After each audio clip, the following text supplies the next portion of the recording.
In the year 356 BCE, within the ancient Macedonian city of Pella, a legend was born, a boy who would one day be known as Alexander the Great. His arrival was said to be heralded by omens, a temple of Artemis burning far away in Ephesus on the very night of his birth, a coincidence that would later be interpreted as the universe clearing a path for his extraordinary destiny. The air of Pella, even then, was thick with the scent of pine and the distant clang of bronze. A kingdom poised on the edge of greatness, largely thanks to his father, King Philip II. Philip was a man of ambition and military genius, a king who had transformed Macedonia from a fragmented collection of tribes into a formidable power, a force to be reckoned with in the Hellenic world. He had unified the Greek city-states, often through clever diplomacy and strategic marriages, but just as often through the sheer might of his phalanx, a military innovation that would revolutionize warfare. Alexander's early years were spent amidst the grandeur of the Macedonian court, a world of privilege, but also one steeped in the rigorous training expected of a prince. He was a spirited child, known for his quick temper and an even quicker mind. Stories tell of his remarkable ability to tame Bucephalus, a magnificent, wild stallion that no one else could master. Young Alexander, observing that the horse shied from its own shadow, simply turned its head to face the sun, calming the beast and earning the admiration of his father. Philip, witnessing this feat, is famously said to have declared, "My son, look for a kingdom equal to yourself. Macedonia is too small for you." These words, perhaps embellished by later chroniclers, nevertheless capture the essence of the expectations placed upon the young prince.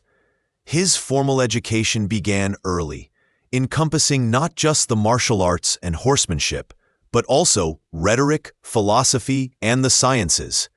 Philip, understanding the importance of a well-rounded education for his heir, sought out the finest minds of the age.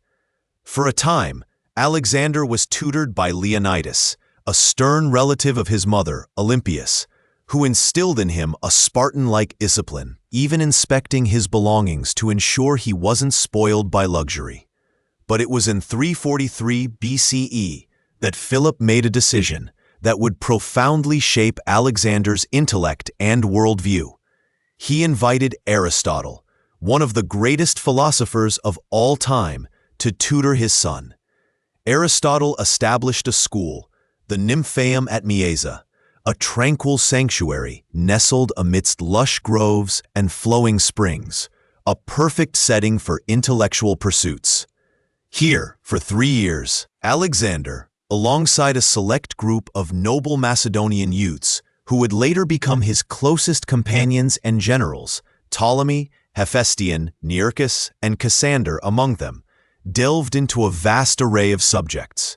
Aristotle taught them ethics, politics, medicine, and the natural sciences.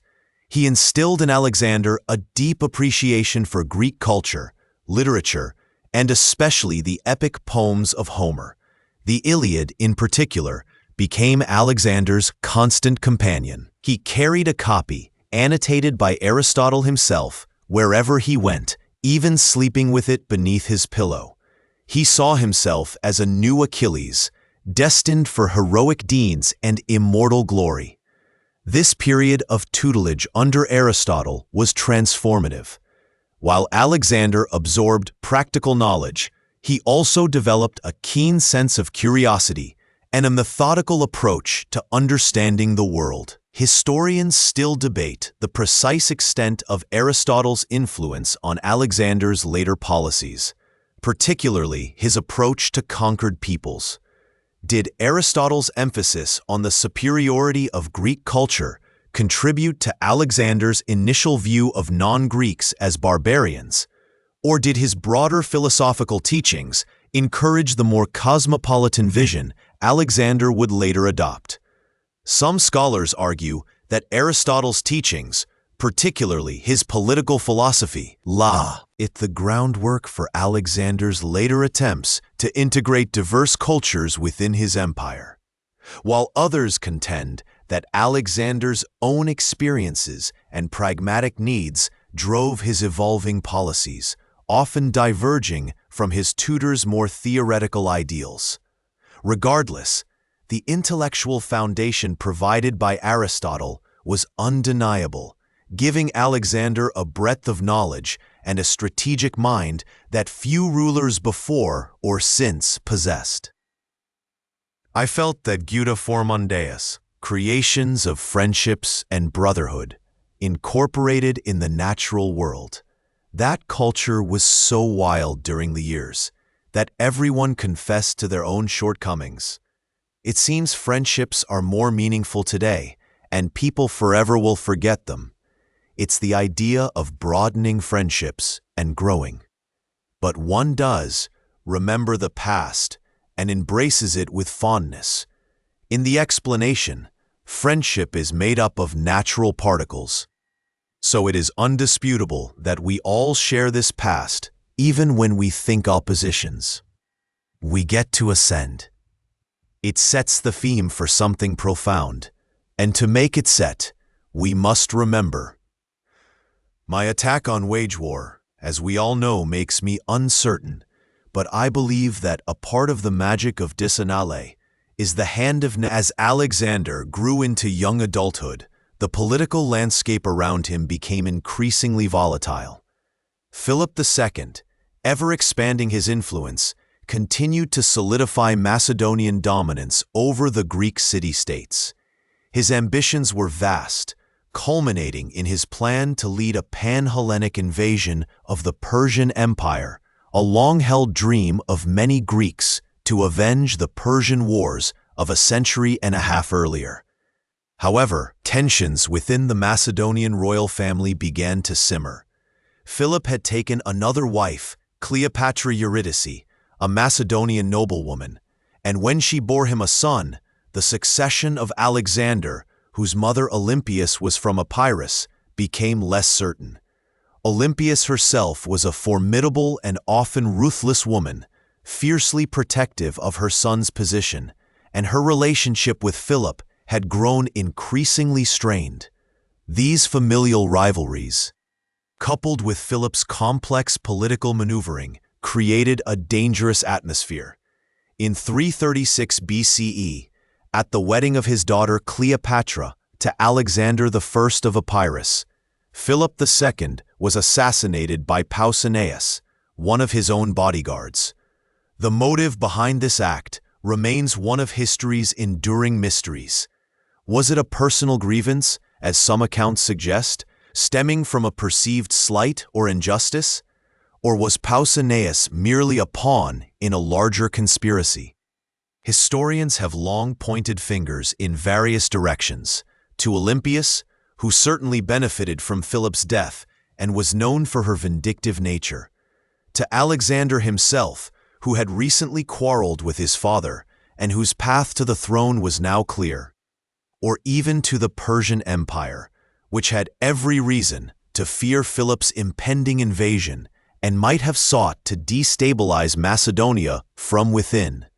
The truth is likely lost to time, shrouded in the whispers and intrigues of a ruthless court. The immediate aftermath was a period of intense uncertainty and swift action.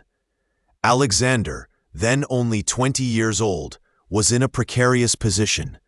While he was Philip's designated heir, his youth and the presence of other potential claimants, including his half-brother Philip III Aridaeus, meant his claim was not unchallenged.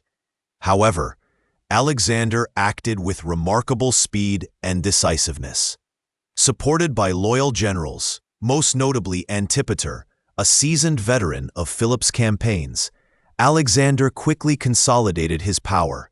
He eliminated potential rivals, often with brutal efficiency, and secured the allegiance of the Macedonian army, who recognized his strength and charisma.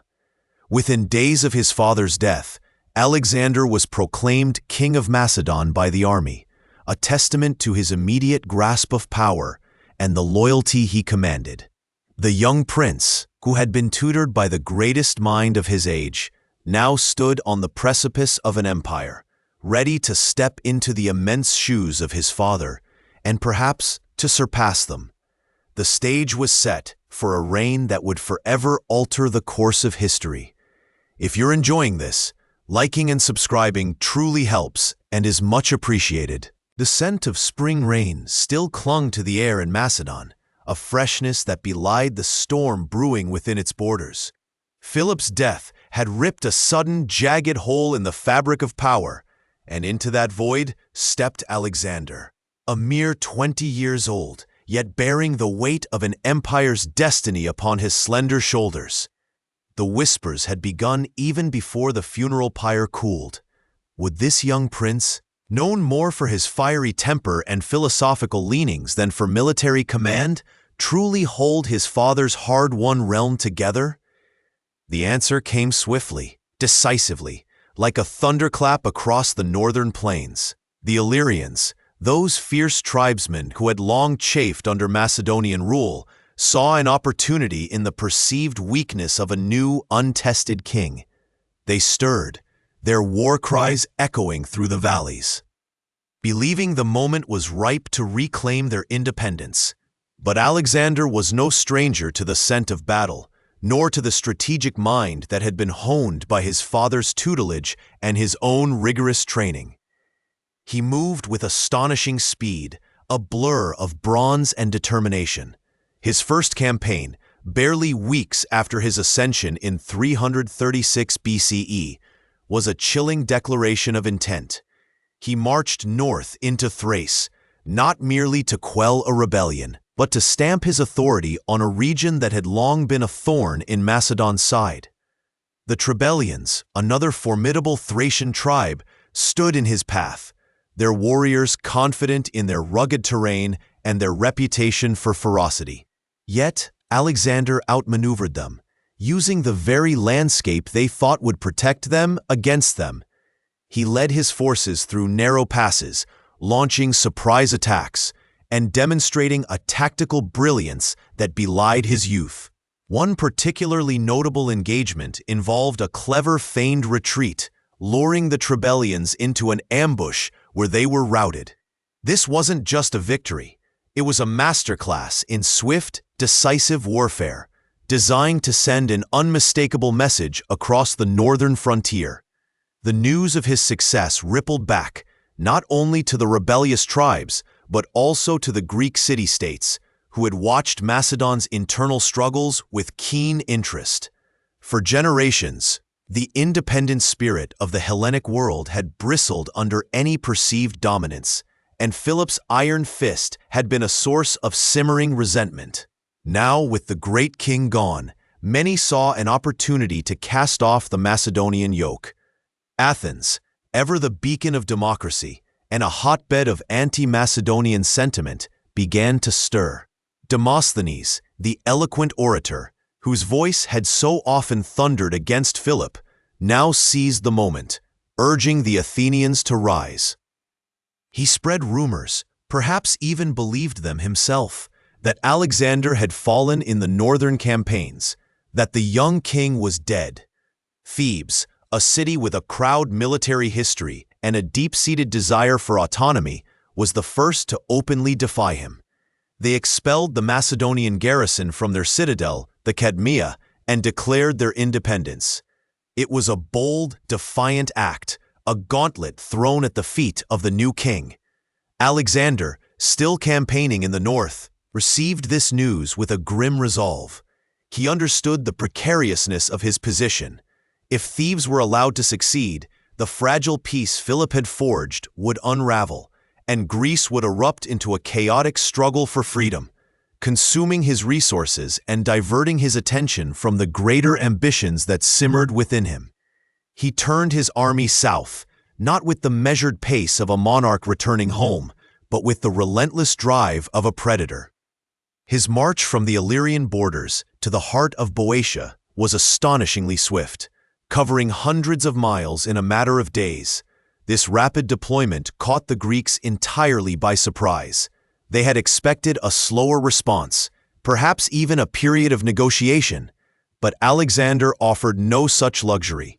He appeared before the walls of Thebes almost as if by magic, his army a disciplined, formidable force, its presence a stark rebuttal to Demosthenes' premature eulogies.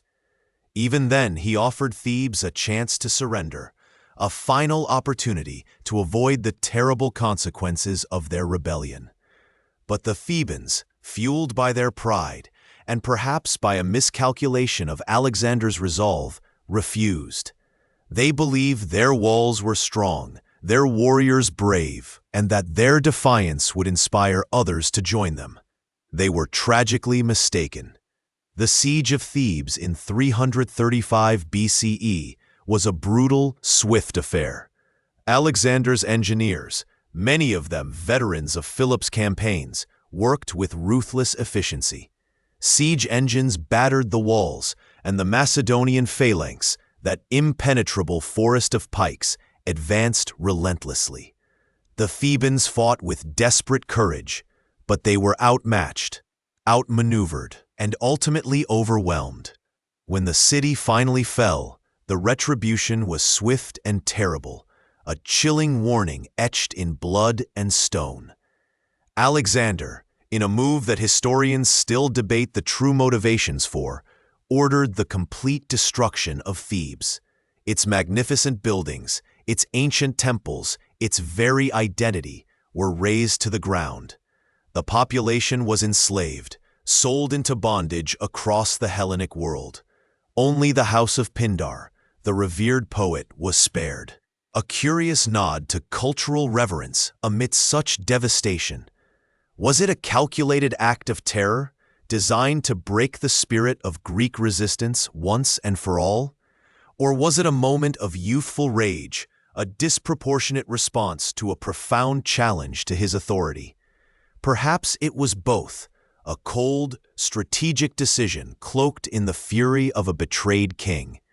Whatever the precise blend of motives, the message resonated with terrifying clarity throughout Greece. Defiance of Alexander would not be tolerated. The impact was immediate and profound. The other Greek city-states, witnessing the fate of Thebes, quickly rescinded their rebellious declarations.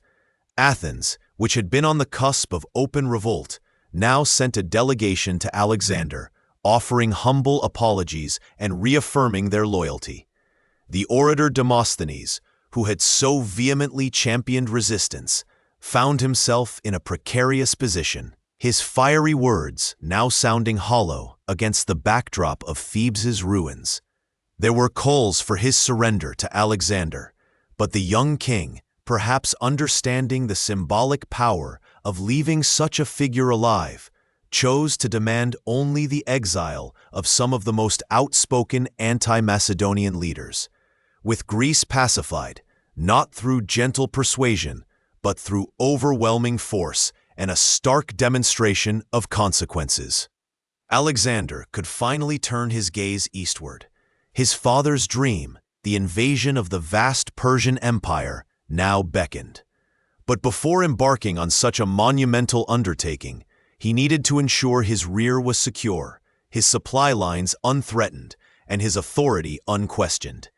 The campaigns in Thrace and Illyria, followed by the brutal suppression of the Theban revolt, had achieved precisely that. He had consolidated his power with a speed and ruthlessness that astonished both his allies and his enemies.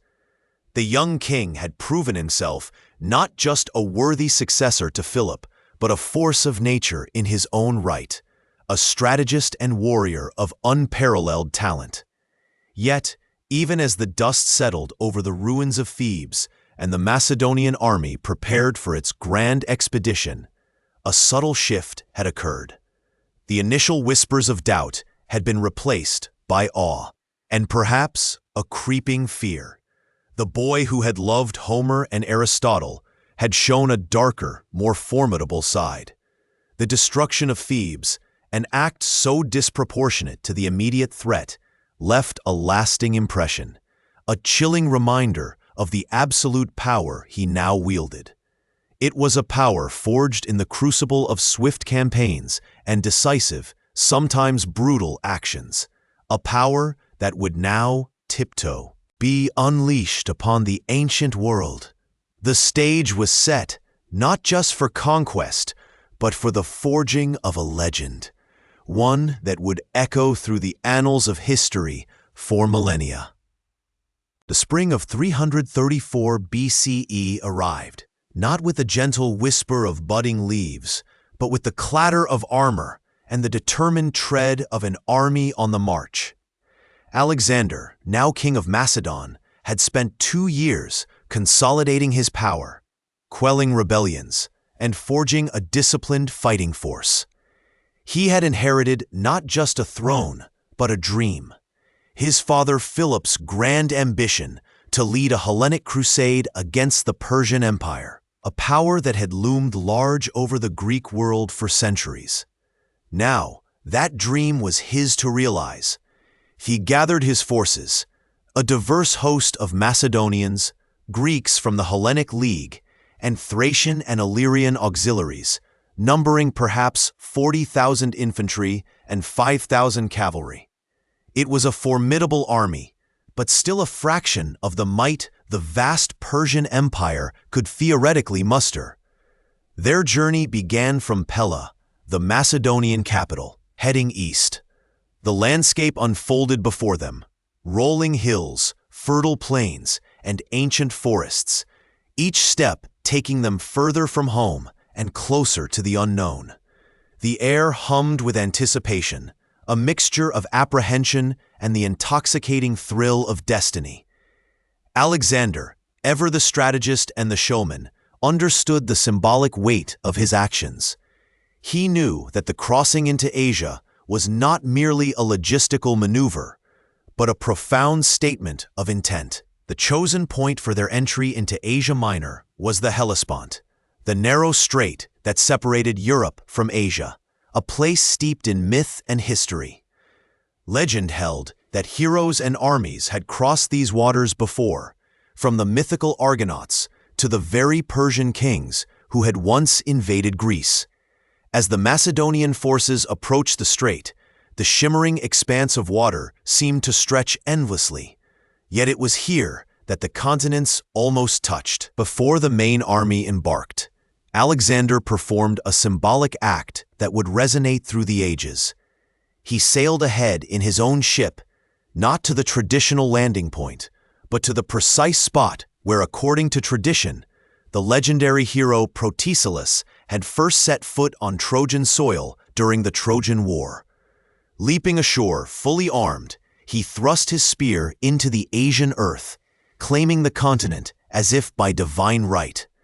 This gesture was more than mere theatrics. It was a powerful declaration of purpose, linking his campaign to the heroic past and framing it as a righteous endeavor, a reversal of the Persian invasions of Greece centuries earlier.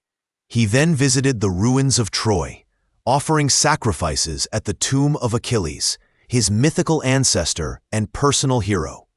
He is said to have declared Achilles fortunate to have had such a poet as Homer to immortalize his deeds, perhaps already contemplating his own legacy. This moment, steeped in classical illusion, underscored his vision of himself as a new Achilles, destined for glory. The actual crossing of the Hellespont was a monumental logistical undertaking. While the main body of the army crossed from Sestos to Abydos, a distance of about 7 stadia, roughly 1.3 kilometers, using a fleet of triremes and transport ships, it was not an unopposed passage. The Persian satraps of Asia Minor, though aware of the Macedonian threat, had not yet fully mobilized their forces. Their strategy, or perhaps their lack of a unified strategy, would prove to be a critical misstep. Some historians suggest that the Persian commanders, underestimating Alexander, believed he would simply plunder the coastal regions and then retreat, much like previous Greek expeditions. Others argue that internal rivalries and the sheer vastness of the empire prevented a swift, coordinated response. This scholarly dispute highlights the challenges of piecing together the precise motivations and assumptions of ancient commanders. Once on Asian soil, Alexander's army began its march south, along the coast of the Propontis, now known as the Sea of Marmara. Their objective was to secure the coastal cities, denying the Persian fleet vital bases and supplies, and to confront the Persian forces gathering in the region. The landscape gradually shifted from the rugged terrain of the Hellespont to the more fertile plains of Mysia and Phrygia. The air, still cool from the receding winter, carried the scent of damp earth and distant pine forests.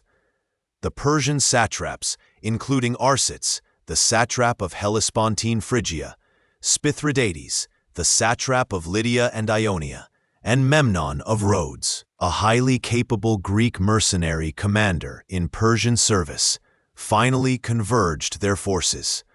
They decided to make their stand at the Granicus River, a relatively small but strategically significant waterway flowing from Mount Ida into the Propontis. The river itself was not particularly wide, perhaps 20 meters, but its banks were steep and uneven, making a crossing difficult, especially under enemy fire. The Persian cavalry, renowned for its skill and numbers, was positioned along the riverbank, ready to unleash a barrage of javelins and arrows upon any Macedonian attempt to cross. Behind them, the Persian infantry, largely composed of mercenaries, waited. As Alexander's army approached the Granicus, the sun was beginning to set, casting long shadows across the battlefield. The sight of the massed Persian forces, their colorful banners fluttering in the breeze, must have been an imposing spectacle. Parmenion, Alexander's most experienced general, advised caution, suggesting they wait until dawn to cross, arguing that a night crossing or a crossing at dusk would be too perilous. He pointed out the tactical advantage the Persians held, positioned on the higher ground. But Alexander, ever audacious, rejected this counsel. He understood the psychological impact of a swift, decisive victory. He believed that striking immediately, before the Persians could fully consolidate or receive reinforcements, would demoralize them and send a powerful message throughout Asia. Perhaps, too, he felt the surging impatience of youth, an eagerness to prove himself worthy of the crown and the immense task he had undertaken. "I would be ashamed," he is reported to have said, "if, after crossing the Hellespont, I should be held in check by a paltry stream." With that, Alexander prepared his forces for battle. He deployed his heavy Macedonian phalanx in the center, their sarissas, long pikes, some reaching over 6 meters, bristling like an iron hedgehog. On the flanks, he placed his formidable companion cavalry, led by himself on the right wing, and Thessalian cavalry on the left. The light infantry and archers were positioned to provide support. The battle began with a feint. Alexander sent a squadron of cavalry and light infantry across the river, drawing the attention and fire of the Persian cavalry. This initial wave was met with fierce resistance and suffered heavy casualties, but it served its purpose, creating a momentary diversion. Then, with a thunderous roar, Alexander himself led the main charge of the companion cavalry across the river. It was a perilous undertaking. Horses struggled in the water, and men were exposed to a hail of Persian missiles. The steep, muddy banks made it difficult to gain a foothold. But Alexander's charge was relentless. He targeted the very center of the Persian line, where the satraps and their most prominent commanders were positioned.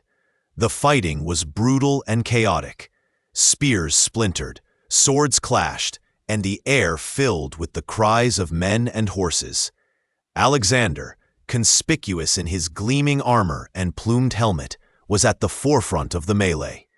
He fought with an almost reckless bravery, engaging Persian commanders hand to hand. At one point, Spithridates, the Persian satrap, lunged at Alexander with an axe, striking his helmet and shearing off a part of his plume. Before Spithridates could deliver a second fatal blow, Clitus the Black, one of Alexander's trusted companions, intervened, cutting off the satrap's arm. It was a lose call, a stark reminder of the personal danger Alexander willingly embraced. The sheer ferocity of the Macedonian attack, coupled with Alexander's personal leadership, began to break the Persian line.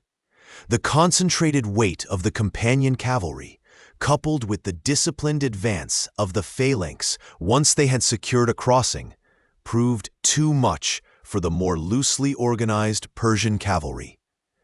The Persian horsemen, though individually skilled, lacked the cohesive shock tactics of the Macedonians. As their front ranks faltered, a general rout began. The Persian cavalry, once scattered, fled the field. The Persian infantry, largely Greek mercenaries, had been held back from the initial engagement, perhaps due to the Persian commanders' over-reliance on their cavalry. Now, exposed and unsupported, they found themselves surrounded by the advancing Macedonian phalanx. Alexander, showing no mercy to these Greeks who fought for the traditional enemy of Hellas, ordered their annihilation. Though some historians debate the exact number, it is estimated that perhaps 15,000 to 20,000 Persian infantry and cavalry were killed, with only a small number taken prisoner. The Macedonian losses were remarkably light, perhaps a few hundred. The victory at the Granicus River was swift and decisive, a stunning opening act to Alexander's Asian campaign. It shattered the illusion of Persian invincibility and sent shockwaves throughout Asia Minor. The local populations, many of whom had resented Persian rule, began to see Alexander not as a foreign invader, but as a liberator. The victory secured the Hellespontine region, opening the way for Alexander to advance deeper into Asia Minor. More importantly, it established Alexander's reputation as a brilliant and fearless commander, a leader who fought alongside his men, inspiring them to extraordinary feats. In the aftermath of the battle, Alexander treated the fallen with respect. He ensured that the Macedonian dead were buried with full honors, and he sent gifts to the families of those who had fallen. He also took the time to visit the wounded, a gesture that further endeared him to his troops. To the Greek cities of Asia Minor, he sent a message of liberation, promising freedom from Persian tribute and the restoration of democratic governments. He dispatched 300 suits of Persian armor, taken as spoils of war, to the Parthenon in Athens, with an inscription that read, "Alexander, son of Philip, and the Greeks, except the Lacedaemonians, from the barbarians dwelling in Asia." This dedication was a shrewd political move, highlighting his leadership of a pan-Hellenic crusade and subtly rebuking Sparta, which had refused to join the Hellenic League. The Granicus River, a small stream in a distant land, had become the stage for a pivotal moment in history. The whispers of the wind through the reeds along its banks now carried the echoes of battle, and the scent of the earth, once peaceful, held the faint memory of conflict. Alexander's path lay open, leading him deeper into the heart of the Persian Empire, a journey that would redefine the ancient world and etch his name into the very fabric of time. The vastness of Asia lay before him, a tapestry of cultures, kingdoms, and untold challenges, all waiting to be woven into the legend of Alexander the Great. The sun, a fiery orb, seemed to beckon Alexander eastward, across the narrow straits that separated Europe from Asia. The Hellespont, a ribbon of water, was not merely a geographical divide, but a symbolic threshold, a bridge between the familiar world and the vast, unknown expanse of the Persian Empire. As his forces began their crossing, Alexander, ever the dramatist, cast his spear into the Asian soil, claiming it as a gift from the gods, a divine mandate for his audacious campaign. This act, perhaps more than any military maneuver, signaled his intent, not merely to avenge ancient wrongs, but to conquer, to absorb, to reshape the world. His initial target was Anatolia, a land rich in history, a mosaic of cultures and peoples, many of whom chafed under Persian rule. The satraps, the regional governors appointed by Darius III, were often more concerned with their own power and wealth than with the stability of the empire. This internal disunity would prove to be one of Alexander's greatest advantages. He understood that hearts and minds were as crucial as swords and shields. The first significant challenge came at the Granicus River, a relatively minor stream that nonetheless became the stage for a crucial early victory. The Persian satraps, under the command of Memnon of Rhodes, a skilled Greek mercenary in Persian service, chose to make a stand here. Memnon, a pragmatic and shrewd strategist, had advised a scorched earth policy, denying Alexander supplies and drawing him deeper into the vastness of Asia. But the satraps, fueled by a mix of arrogance and underestimation, rejected his counsel, opting instead for a direct confrontation. Alexander, leading his cavalry, plunged into the river, a move that seemed reckless to many, yet it was precisely this audacious spirit that often unnerved his opponents. The battle was fierce, a chaotic melee of horse and man, steel and flesh. Alexander himself was in the thick of it, a beacon of courage, narrowly escaping death on several occasions. His personal bravery, a trait inherited from Achilles, the hero he so admired, inspired his men to extraordinary feats. The Persians, though numerous, lacked the unified command and disciplined cohesion of the Macedonian phalanx. Their cavalry, initially strong, was eventually routed, and the Greek mercenaries fighting for Persia, left exposed, were largely cut down. The victory at Granicus, though not a large-scale engagement, shattered the myth of Persian invincibility and opened the door to Asia Minor. Following Granicus, Alexander embarked on a swift and strategic march through Anatolia. His approach was nuanced, a blend of military might and political shrewdness. He presented himself not as a conqueror, but as a liberator, particularly to the Greek cities scattered along the coast. These cities, once vibrant centers of Hellenic culture, had long been under Persian dominion, their autonomy curtailed, their citizens often burdened by tribute. Alexander's arrival was met with a mix of relief and cautious optimism. He abolished tyrannies, restored democratic governments, and declared the freedom of these cities, earning him widespread support and undermining Persian authority. Ephesus, a city renowned for its magnificent Temple of Artemis, one of the 7 wonders of the ancient world, welcomed him with open arms.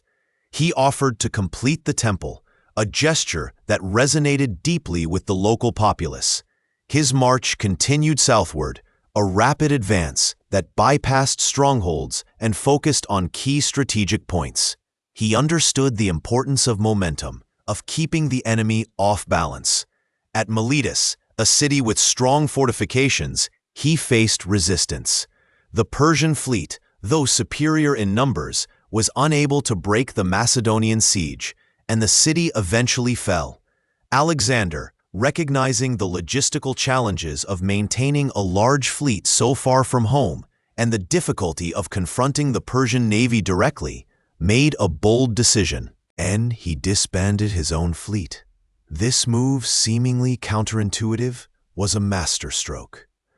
It freed up resources, eliminated a potential vulnerability, and forced his men to commit fully to the land campaign, severing their ties to the familiar seas.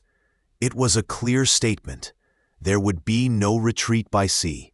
Their only path was forward, through the heart of the Persian Empire. His journey through Anatolia was not without its moments of intrigue and strategic brilliance. At Gordium, a city steeped in legend, he encountered the famous Gordian knot. An ancient prophecy foretold that whoever could untie this intricate knot, said to have been tied by King Gordius, would become the ruler of Asia. Many had tried and failed. Alexander, faced with this seemingly impossible task, did not painstakingly unravel it. Instead, with a swift, decisive stroke of his sword, he cut through it, declaring that it mattered not how it was loosed, only that it was. This act, whether historical fact or clever propaganda, perfectly encapsulated his character, a man of action who sought direct solutions and redefined the rules. Historians still debate whether he truly cut the knot or if the legend was embellished later, but its symbolic power was undeniable, further solidifying his image as a divinely favored leader destined for greatness. As Alexander pushed further inland, the logistical challenges mounted. His army, though disciplined, required constant supplies, and the vastness of the Persian Empire meant long lines of communication. Yet he maintained a relentless pace, often surprising his opponents with his speed. He secured the coastal cities, denying the Persian fleet vital bases and ensuring his flanks were protected. This methodical approach was a testament to his strategic foresight, a blend of aggressive maneuver and careful consolidation. The stage was now set for a confrontation with the heart of the Persian Empire. Darius III, the great king, had been assembling a massive army, drawing forces from across his vast domains. He was determined to crush this audacious Macedonian upstart and reassert his authority. The two armies converged in the narrow coastal plain of Issus, a location that, ironically, favored Alexander's smaller, more cohesive force over Darius's sprawling numbers. The terrain, hemmed in by mountains on one side and the sea on the other, negated the Persian advantage in cavalry and sheer multitude. The Battle of Issus, fought in 333 BCE, was a pivotal moment in Alexander's campaign, a clash of titans that would determine the fate of empires. Darius, leading his army from a magnificent war chariot, positioned himself in the center, surrounded by his elite immortals. His army stretched for miles, a glittering array of diverse peoples and weaponry, a testament to the immense power of the Achaemenid Empire. Alexander, ever the tactician, positioned his phalanx in the center, a formidable wall of pikes, while his companion cavalry, led by himself, formed a powerful striking force on the right flank. He knew that the key was to break the Persian center, to strike at the heart of their command.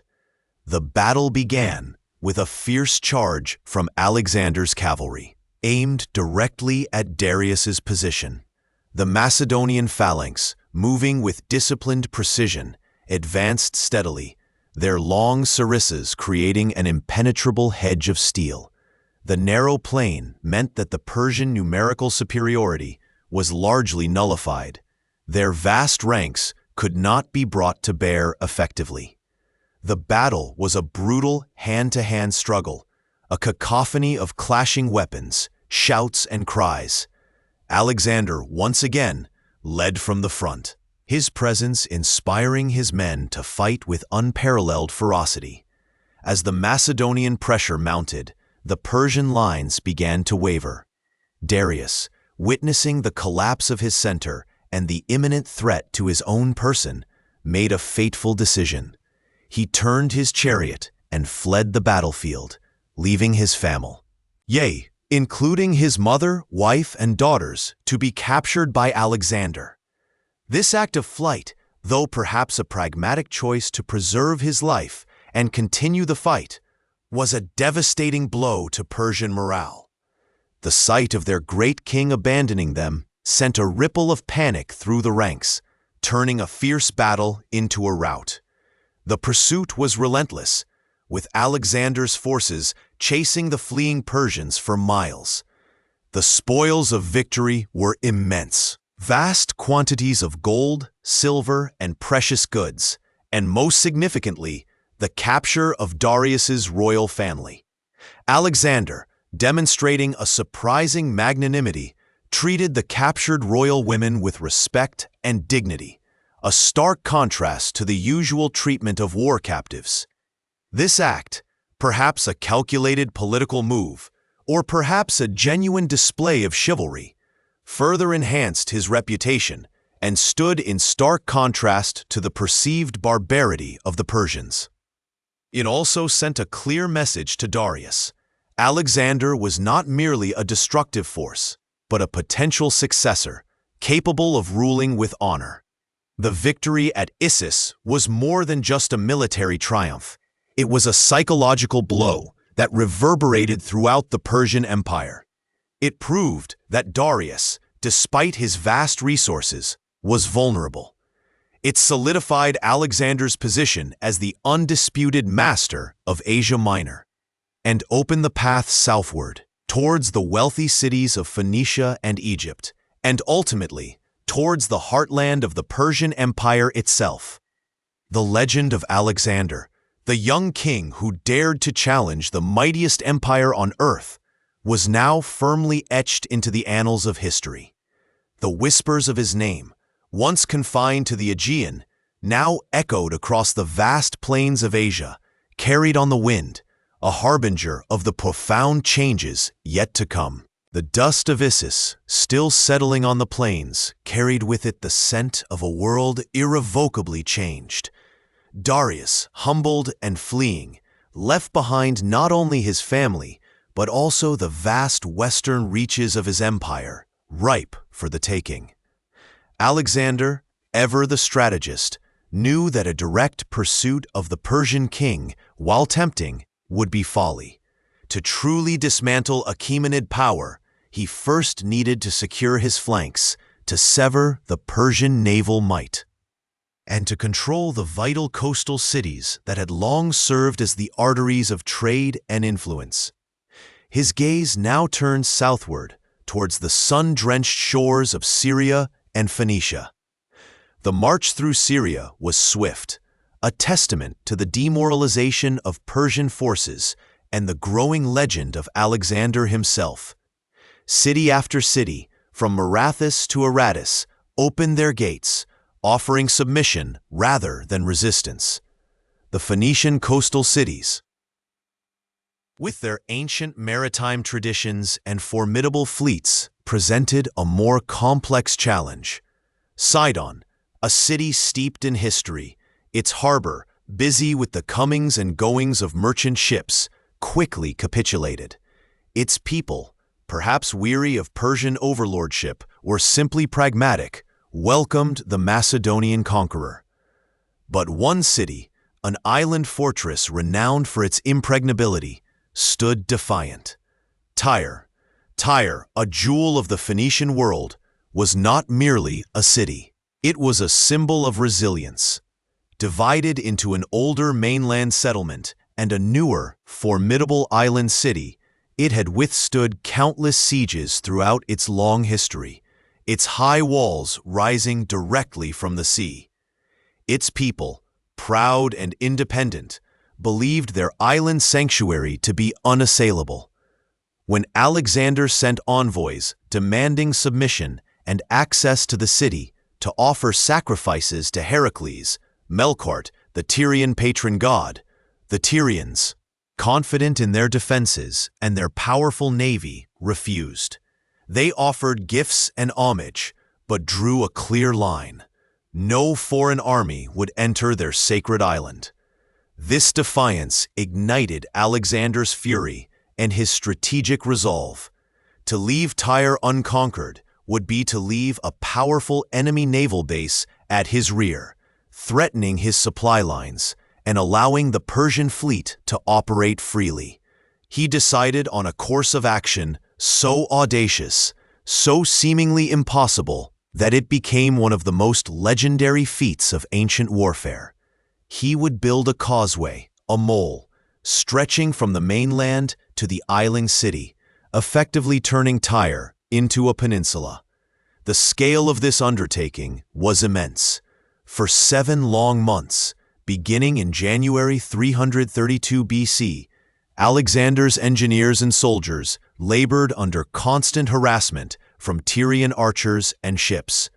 They felled trees from the forests of Lebanon, hauled stones from the mainland, and dumped them into the shallow waters of the strait.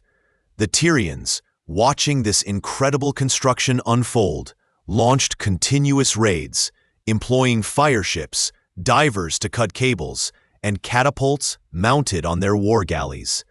The Macedonians, in turn, built siege towers on the mole itself, protected by screens, and brought up their own artillery. As the mole neared the island, the water deepened, and the Tyrian resistance grew fiercer. Alexander realized he needed naval supremacy. He gathered ships from the newly allied Phoenician cities, from Cyprus, and even from Rhodes, forming a formidable fleet that eventually outnumbered and outmaneuvered the Tyrian navy. With the Macedonian fleet blockading the harbor and the causeway finally reaching the walls, the final assault began. Siege engines battered the walls, and after a breach was made, Macedonian soldiers, led by Alexander himself, poured into the city. The fall of Tyre in July 332 BC was brutal. The Tyrians, having resisted so fiercely, paid a heavy price. Thousands were killed, and many more, perhaps around 30,000, were sold into slavery. The city, once a beacon of maritime power, was largely destroyed. This victory, however, was crucial. It eliminated the last significant Persian naval base in the Mediterranean and secured Alexander's control over the eastern seaboard, opening the path to Egypt. Historians still debate the exact number of Tyrian casualties and the extent of the destruction, with some ancient sources painting a picture of total annihilation, while archaeological evidence suggests a more nuanced story of partial destruction and eventual rebuilding. What is undeniable is that the siege of Tyre became a stark warning to any who dared defy Alexander. From the shattered walls of Tyre, Alexander continued his march south, his path now clear. Gaza, another ancient city, perched on a strategic hill overlooking the desert route to Egypt, offered resistance. Its governor, Battus, a eunuch of immense courage, refused to surrender, perhaps remembering the fate of Tyre. The siege of Gaza was short but sharp, lasting only a few weeks.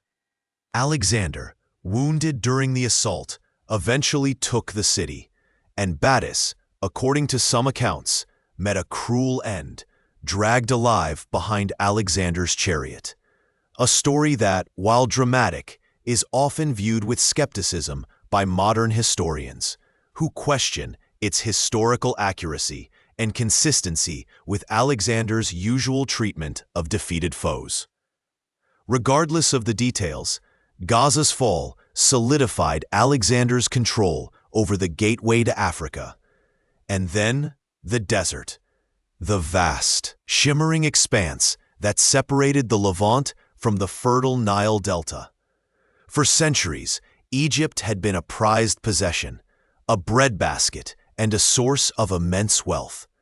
It had chafed under Persian rule for over a century, ever since Cambyses II had conquered it in 525 BC.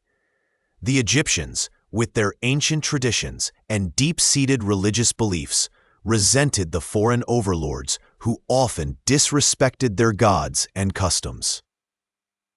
Alexander's entry into Egypt in late 332 BC was not a conquest, but a liberation.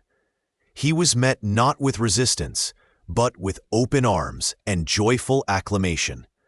The Persian satrap, Mazakes, having witnessed the swift collapse of Persian power in Asia, offered no opposition. He simply surrendered the country, its treasury, and its forces. Alexander, ever astute in matters of public relations and cultural sensitivity, understood the deep religious reverence of the Egyptians. He presented himself not as a conqueror, but as a liberator, a pharaoh in waiting, destined to restore order and honor to the land of the Nile. He traveled to Memphis, the ancient capital, where he offered sacrifices to the Egyptian gods, particularly Apis, the sacred bull, a gesture that resonated deeply with the populace. He adopted the traditional pharaonic titles, becoming Lord of the Two Lands and Son of Ra, effectively integrating himself into the long line of Egyptian rulers. This peaceful transition was a masterstroke, securing a vital territory without shedding a drop of Macedonian blood. But Alexander's vision for Egypt extended beyond mere administration.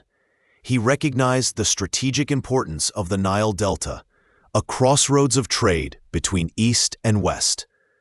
In January 331 BC, he chose a site on the Mediterranean coast, west of the canopic mouth of the Nile, for the founding of a new city. This city, destined to become one of the greatest metropolises of the ancient world, would bear his name, Alexandria. The location was carefully chosen. It possessed a natural harbor, protected by the island of Pharos, which would later be home to one of the 7 wonders of the ancient world, the Lighthouse of Alexandria. The site offered fresh water from Lake Mereotis, fertile land, and a strategic position for both maritime trade and military control. Alexander himself, it is said, laid out the initial street plan, drawing lines in the sand with barley meal, envisioning a city of broad avenues, grand public buildings, and a thriving intellectual center. Perhaps these lines, traced by the hand of a conqueror, whispered stories to the stars of the magnificent library. Ye that would one day grace its heart, a beacon of knowledge in the ancient world. Alexander left the administration of Egypt in the hands of 2 governors, one Egyptian and one Macedonian, a clever balancing act designed to ensure loyalty and efficiency. He also appointed a financial administrator, Cleomenes of Naucratis, who would later gain a reputation for corruption. With Egypt secured and a new city rising from the sands, Alexander's strategic objectives in the west were complete. The Persian navy was neutralized, his rear was safe, and his supply lines were secure. But there was one more journey he felt compelled to make before turning his gaze back towards Darius and the heart of the Persian Empire. This journey led him deep into the Libyan desert, to the remote oasis of Siwa, home to the Oracle of Amun. The exact reasons for this arduous trek, a journey of hundreds of miles through treacherous desert, remain a subject of historical debate. Was it a genuine spiritual quest, a desire to confirm his divine parentage as a son of Zeus Amun, a belief fostered by his mother Olympias?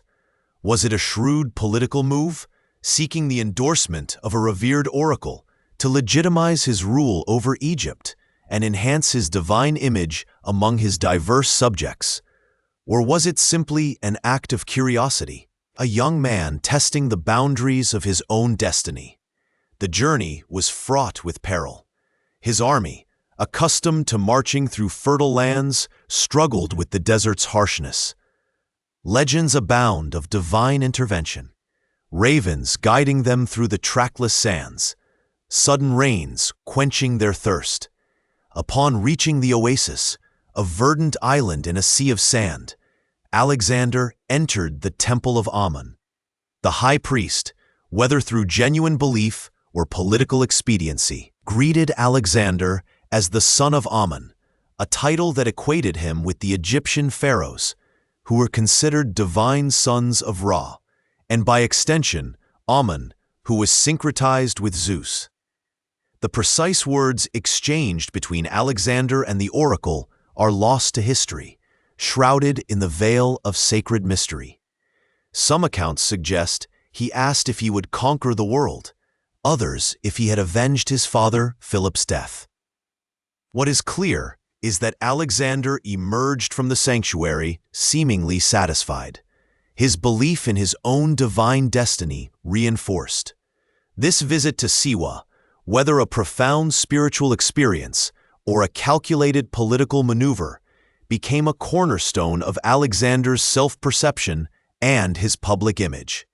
It solidified his claim to divine favor, a powerful tool in an age where kings often sought legitimacy through their connection to the gods. With his status as a divine pharaoh confirmed and his western flank secured, Alexander was ready for the next decisive phase of his campaign. The vast Persian Empire, though wounded, still stood. Darius, though defeated, still reigned. The stage was set for the final confrontation, a clash that would determine the fate of two empires and etch Alexander's name into the annals of eternity. He would leave Egypt in the spring of 331 BC. His sights now firmly set on the east, on the heartland of Persia, and on the ultimate showdown with Darius. The desert winds that had whispered secrets to him at Siwa now seemed to urge him forward, towards a destiny he believed was divinely ordained. The sun, a fiery orb, began its slow descent, painting the Mesopotamian sky in hues of orange and deep violet. Beneath its fading light, on the vast, flat plains of Gaugamela, near the ancient city of Arbela, two colossal armies prepared for a confrontation that would forever alter the course of history. It was September of 331 BC, and the air thrummed with an unbearable tension, a silent prelude to the storm about to break. Alexander, with his Macedonian phalanx, stood poised against the might of Darius III, who had marshaled an army of unprecedented scale, perhaps numbering in the hundreds of thousands, gathered from every corner of his vast empire. This was to be the ultimate test, the final, desperate gamble for the Achaemenid throne. Darius, having learned from the crushing defeats at Issus and the Granicus, had chosen this ground meticulously. The flat, open terrain was ideal for his scythed chariots, instruments of terror, designed to scythe through infantry lines, and for the deployment of his immense cavalry. He had even ordered the ground leveled in places, removing any obstacles that might impede their charge. He had brought war elephants from India, a sight that must have struck fear into the hearts of men who had never witnessed such magnificent, destructive beasts. Alongside them stood his immortals, the elite Persian Guard, their gilded armor glinting in the fading light, a testament to centuries of imperial power. Alexander, ever the audacious strategist, knew the odds were stacked against him in terms of sheer numbers. His army, though seasoned and disciplined, was significantly smaller, yet his men were bound by an unshakable loyalty to their young king and an unwavering belief in their own superiority. As night fell, a hush descended upon the Macedonian camp. Unlike the Persians, who spent the night in restless anticipation, their campfires burning brightly across the plain, Alexander's men were ordered to rest. Their king, however, remained vigilant, meticulously planning, walking among his trusted generals, discussing every contingency. Some accounts even suggest he slept soundly, a testament to his calm resolve, though historians still debate the veracity of this detail, wondering if it was a carefully crafted part of his legend. As dawn broke on October 1st, 331 BC, a thick mist hung over the plain, adding an eerie, dreamlike quality to the landscape. When it finally lifted, the full spectacle of the Persian army was revealed, stretching as far as the eye could see, a shimmering sea of banners, spears, and men. Darius, positioned in the center, sat atop his war chariot, surrounded by his personal guard, a golden eagle standard soaring above him. Alexander, mounted on Gracephalus, rode along his lines, his voice ringing out, offering words of encouragement, reminding his men of their past victories, of their destiny. He understood that morale was as crucial as strategy. His plan was audacious, bordering on reckless. He would feign a retreat with his right flank, drawing the Persian cavalry outwards, creating a gap in their center. Then, with a sudden, decisive thrust, he would drive directly for Darius himself. The battle began with a thunderous roar as the Persian chariots, preceded by their terrifying sides, charged forward. The Macedonians, however, were prepared. They had been trained to open their ranks, allowing the chariots to pass through, then closing in on them from behind, rendering their momentum useless. Many charioteers were pulled from their vehicles or impaled by sarissas, the long Macedonian pikes. The initial shock was absorbed, but the sheer weight of the Persian numbers began to tell. On Alexander's right flank, the Macedonian cavalry, led by Alexander himself, engaged in a furious melee with the Persian horsemen. As planned, Alexander slowly began to draw back, enticing the Persian cavalry to pursue him, creating the desired gap in the enemy's center. It was a perilous maneuver, risking the complete collapse of his flank, but Alexander trusted his men and his timing implicitly. At the critical moment, as the gap widened, Alexander wheeled his cavalry and with a sudden, devastating charge, plunged directly into the heart of the Persian formation, aiming straight for Darius. It was a move of unparalleled audacity, a direct challenge to the king himself. The Macedonian phalanx, a bristling wall of sarissas, followed close behind, inexorably pushing forward, carving a path through the dense Persian ranks. Chaos erupted around Darius. His personal guard, the Immortals, fought valiantly, but the Macedonian charge was relentless, a force of nature. The sheer terror of Alexander's direct assault, combined with the relentless pressure from the phalanx, began to crack the Persian resolve. Darius, witnessing the collapse of his center and the imminent threat to his own life, made the fateful decision. He turned his chariot and fled the battlefield. His flight was the signal for the complete disintegration of the Persian army. The vast host, deprived of its commander, lost all cohesion. What had been an organized fighting force dissolved into a panicked rout. The pursuit was long and bloody, as the Macedonians exacted a terrible toll on their fleeing adversaries. The plains of Gaugamela became a landscape of carnage, a testament to the decisive victory achieved by Alexander. The Battle of Gaugamela was not just a victory, it was the definitive end of the Achaemenid Empire. Darius, once the great king, was now a fugitive, his vast domain crumbling around him. Alexander, the young king from Macedon, had achieved what no other had dared to dream, the conquest of Persia. Following this monumental triumph, Alexander did not immediately pursue Darius. Instead, he turned his attention to the great cities of the Persian Empire, the symbolic heart of its power. His first destination was Babylon, the legendary city on the Euphrates, a place steeped in history and myth. As he approached, he was met not with resistance, but with open gates and a welcoming populace. The satrap of Babylon, Mazaeus, had already surrendered, recognizing the futility of further struggle. Alexander's entry into Babylon was a triumphal procession unlike any he had experienced. The citizens, weary of war and perhaps hopeful for a new, more benevolent ruler, lined the streets, strewing flowers in his path. Priests and dignitaries, clad in their ceremonial robes, came out to greet him. The air was filled with the scent of incense and the murmur of awe.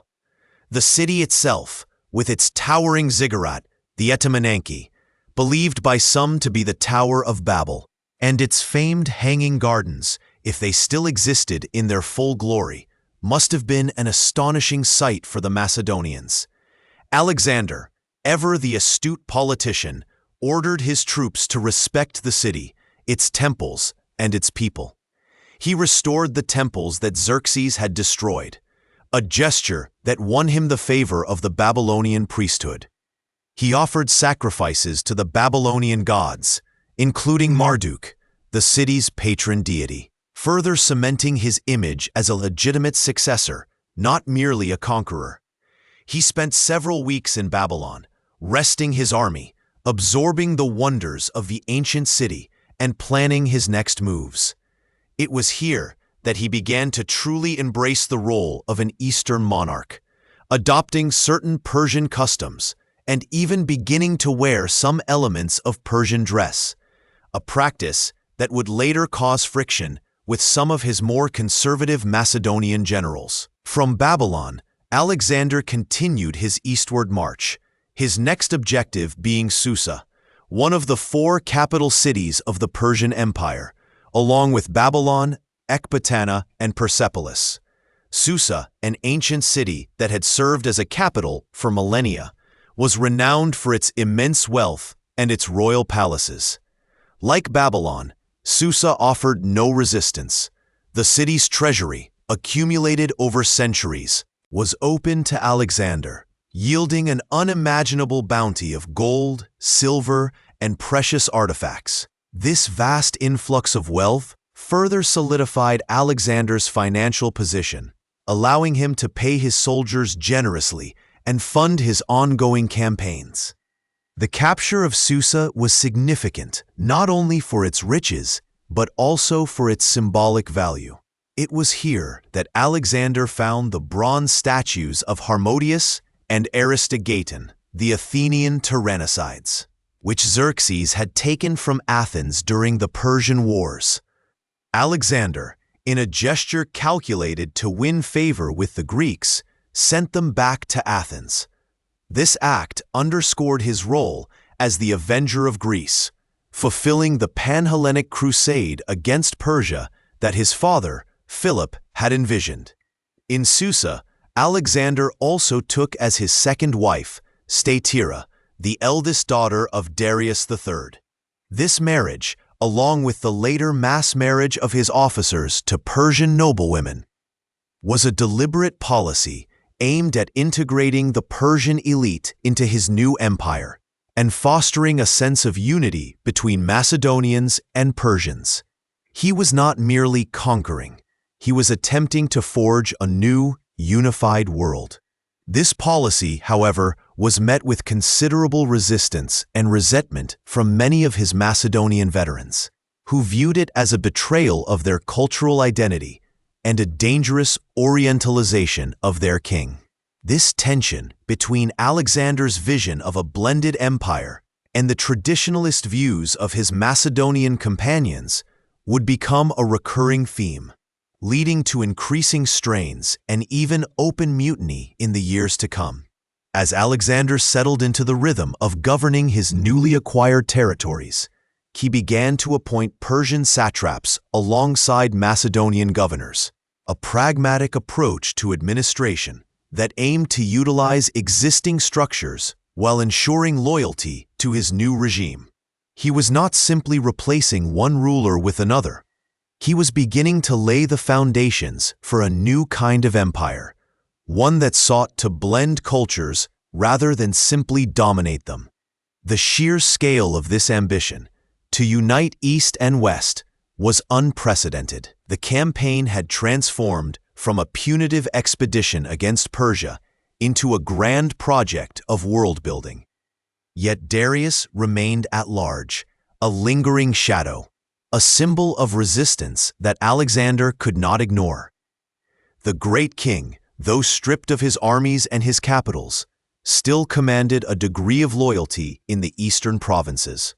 Alexander knew that his claim to the throne would never be truly secure as long as Darius lived.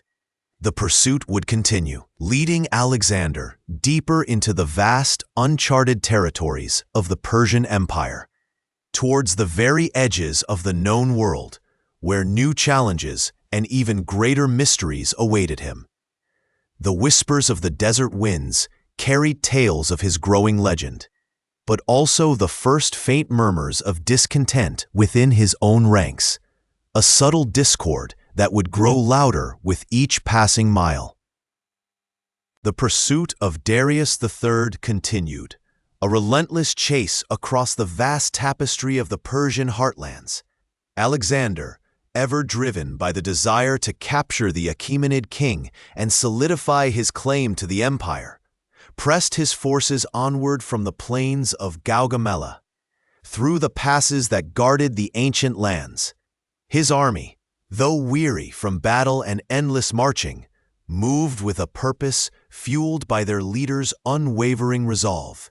They swept through Media, a land of rolling hills and fertile valleys, where the grand city of Ecbatana, Darius's summer capital, beckoned. Here, amidst the opulent palaces and treasury vaults, Alexander found a wealth beyond imagining. Yet still, Darius eluded him. The great king had fled eastward, deeper into the empire, toward the rugged territories of Parthia and Bactria. Alexander, understanding the strategic importance of securing the imperial centers, made a deliberate choice. He dispatched Parmenion, his trusted general, to Ecbatana to secure the immense treasures and maintain control over Media, while he himself, with a smaller, more agile force, set off in hot pursuit of Darius. This decision highlighted Alexander's evolving military strategy, no longer solely focused on direct confrontation, but on the systematic dismantling of the Achaemenid administrative and financial power, coupled with the relentless pursuit of its symbolic head. The chase became a grueling test of endurance, both for the Macedonians and the remnants of Darius's court. Through the arid plains and over the desolate mountain passes, Alexander pushed his men, often riding ahead with a small contingent, driven by an almost obsessive need to capture the Persian king. The landscape itself seemed to conspire in Darius's escape, vast and unforgiving. Yet Alexander's determination was greater. He covered immense distances in short periods, a testament to his logistical prowess and the sheer physical stamina of his cavalry. It was during this relentless pursuit, somewhere in the remote regions of Parthia, that the tragic news reached him. Darius III had been betrayed and murdered by his own satrap, Bessus, who then proclaimed himself Artaxerxes V, the new king. This act, while removing Alexander's primary target, also complicated his narrative.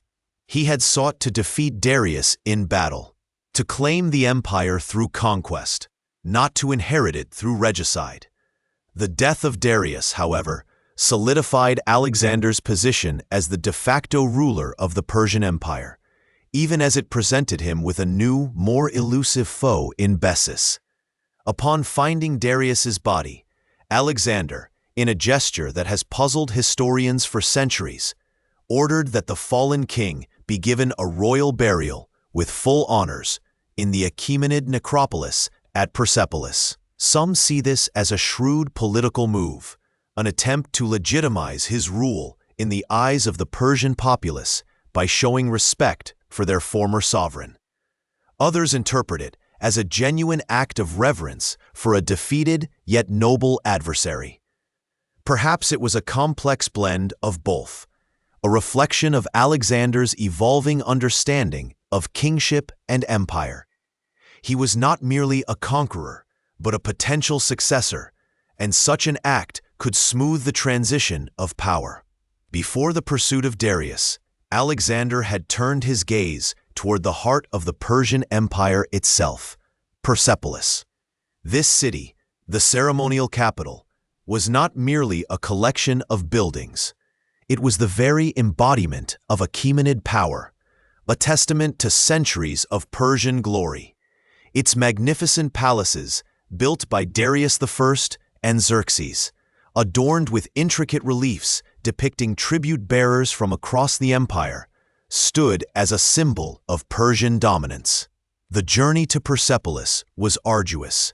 Through the Persian gates, a narrow mountain pass where the local satrap, Ariobarzanes, put up a fierce resistance.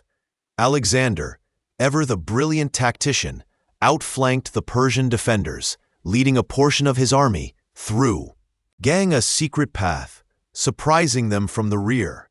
This victory opened the way to the royal city. What transpired at Persepolis remains one of the most debated and dramatic episodes of Alexander's campaign. Upon entering the city, Alexander allowed his troops to plunder it, a common practice in ancient warfare. However, the subsequent burning of the magnificent palace complex is shrouded in mystery and conflicting accounts. Ancient sources offer differing narratives. Some, like Arrian, suggest it was a deliberate act of revenge for the Persian destruction of Greek temples during the Greco-Persian Wars, particularly the burning of the Acropolis in Athens by Xerxes. This would have been a powerful symbolic act, a final reckoning for generations of conflict. Others, like Diodorus Siculus, describe a drunken revelry initiated by Teias, an Athenian courtesan, who urged Alexander to set the palace ablaze as a celebratory act of vengeance. Historians still disagree whether the burning of Persepolis was a calculated political statement, a spontaneous act of drunken abandon, or perhaps a combination of both. The sheer scale of the destruction, however, was undeniable. The Great Apadana, the Hall of 100 Columns, and the magnificent staircases, once vibrant with color and life, were reduced to charred ruins. The smoke that billowed from the heart of the empire must have been visible for miles. A stark beacon signaling the end of an era. It was a moment of profound symbolism, marking the definitive collapse of the Achaemenid Empire and the dawn of a new Hellenistic age. Perhaps the flames consumed not just wood and stone, but the very essence of Persian imperial identity, clearing the way for Alexander's own vision. After the destruction, Alexander spent several months in Persepolis, consolidating his control over the region and reorganizing his forces. He understood that simply conquering territories was not enough. He needed to establish stable governance. He appointed Macedonian satraps, but also retained many Persian administrators and local elites, recognizing the practical necessity of leveraging existing structures and knowledge. This policy of integration, though sometimes met with resistance from his Macedonian veterans, became a hallmark of his rule in the conquered Persian lands. He began to adopt certain Persian customs, such as wearing elements of Persian dress and adopting aspects of their court etiquette, much to the chagrin of some of his more conservative Macedonian companions. This blending of cultures, a nascent form of Hellenization, was a slow, often controversial process, yet it laid the groundwork for the future Hellenistic kingdoms. From Persepolis, Alexander turned his attention eastward once more, determined to capture Bessus and assert his authority over the eastern satrapies. The pursuit took him through the vast and often hostile lands of Parthia, a region known for its skilled horse archers and rugged terrain. The journey was grueling, marked by long marches, scarce resources, and the constant threat of skirmishes with local tribes. Alexander's army, now a truly multi-ethnic force, comprising Macedonians, Greeks, and increasing numbers of Persian and other Eastern soldiers, adapted to the harsh conditions. He continued to demonstrate his remarkable leadership, sharing in the hardships of his men, inspiring loyalty and endurance. The terrain of Parthia was a stark contrast to the fertile plains of Mesopotamia or the structured cities of Persia proper. Here, the land stretched out in endless, often desolate expanses, punctuated by occasional oases and scattered settlements. The Parthians themselves were a hardy, independent people, whose mastery of cavalry warfare would later challenge Rome. Alexander, however, was undeterred. He moved swiftly, employing his cavalry to scout ahead and secure routes, always pushing deeper into the unknown. His goal was not just to capture Bessus, but to secure the eastern frontiers of his new empire, to bring these remote regions under his dominion. The chase for Bessus led Alexander into Bactria and Sogdiana, lands that lay at the very edge of the known world for many Greeks. These regions, with their towering mountains and vast deserts, presented new challenges. It was here, in the heart of Central Asia, that Alexander would spend several years, not just pursuing Bessus, but also quelling local rebellions and establishing new cities. Many named Alexandria to serve as military outposts and centers of Hellenistic culture. The capture of Bessus eventually came, not through direct confrontation with Alexander's forces, but through betrayal by his own subordinates, who, realizing the futility of resistance against Alexander, handed him over. Bessus was then brought before Alexander, tried and executed according to Persian custom, a brutal end for the man who had murdered Darius. With Bessus's death, the last direct claimant to the Achaemenid throne was removed, and Alexander's claim to the Persian Empire became undisputed. This marked a significant turning point in his campaign. He was no longer merely a conqueror, but the legitimate ruler of the vast Persian dominion. His focus shifted from conquest to consolidation, from battle to administration. He continued to embrace aspects of Persian culture, marrying Roxane, a Bactrian princess, a move that further cemented his ties to the East and symbolized the fusion of cultures he envisioned. This marriage, though perhaps initially a political alliance, also revealed Alexander's growing appreciation for the diverse peoples and traditions of his new empire. The consolidation of the Persian Empire under Alexander was not without its internal tensions. Many Macedonians resented his adoption of Persian customs, viewing it as a betrayal of their Hellenic heritage. The proskynesis, the Persian custom of prostrating oneself before the king, was particularly contentious, leading to open defiance from some of his closest companions. Alexander, though sometimes stubborn, learned to navigate these cultural divides, often compromising to maintain the loyalty of his troops. He understood that to rule such a vast and diverse empire, he needed to be more than just a Macedonian king. He needed to be a king for all his subjects. The period following the capture of Bessus saw Alexander delve deeper into the administration of his empire. He meticulously organized the satrapies, ensuring that taxes were collected and order was maintained. He encouraged trade and communication, recognizing that economic prosperity was key to long-term stability. He also continued his policy of founding new cities, strategically placed to control trade routes and serve as cultural melting pots. These Alexandrias, scattered across his empire, would become vital centers for the spread of Greek language, art, and philosophy, profoundly shaping the development of the Hellenistic world. As Alexander established himself as the undisputed ruler of the Persian Empire, the memory of Darius III faded into the annals of history. A tragic figure caught between two worlds. Alexander, however, was not content to merely rule the lands he had conquered. His gaze, ever restless, began to turn eastward once more, beyond the established borders of the Persian Empire, toward the fabled lands of India. The lure of the unknown, the desire to reach the ends of the earth and the great outer sea, began to consume him.